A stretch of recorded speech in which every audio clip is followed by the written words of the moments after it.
This is a fast, easy to make okra recipe that you can whip up in minutes. Start by collecting your ingredients. We have salt, hing, jaggery, mustard seeds, urad dal, green curry leaves, red chilies, tamarind juice, and I use frozen okra. Living in Canada, I found the frozen okra to be more young and tender than the fresh ones, but feel free to use fresh. Heat about 2 to 3 tablespoons of olive oil in a large pan or wok. Once the oil is hot, add half a teaspoon of mustard seeds. Throw in the urad dal.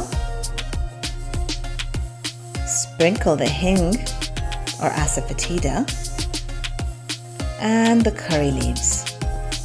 Break the red chilies in half and add them last into the hot oil. I suggest you cover the pot with a splatter screen, since the mustard seeds do tend to pop all over your kitchen. Once the mustard seeds have popped and the urad dal is a beautiful golden color, you can slide in the sliced frozen okra rings. Stir well to coat the okra in the spices and oil. As you can see, the okra seems to be getting a little slimy, but don't worry, we're going to take care of that. The combination of frying the okra in oil and the tamarind sauce that we're going to be adding soon helps to reduce the amount of mucilage and eventually makes the okra nice and crispy.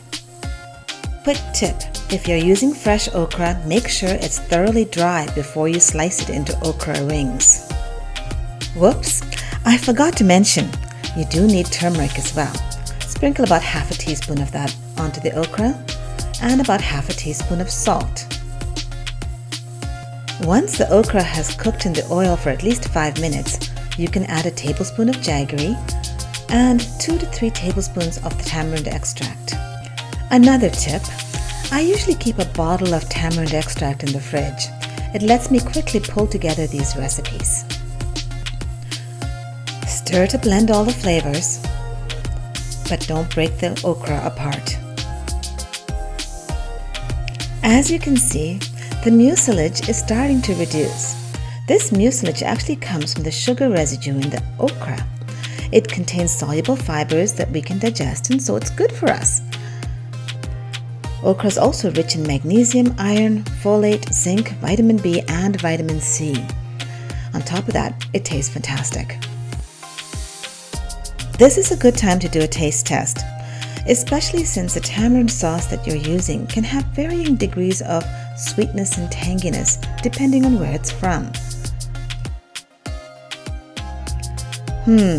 My tamarind is very tangy, so I'm going to have to add a little more salt and maybe a little more jaggery to complement its flavor. Stir in the additional flavors and let it cook until you can start seeing the oil appear in the bottom of the pan. As you can see, the mucilage has disappeared and the okra is nice and tender.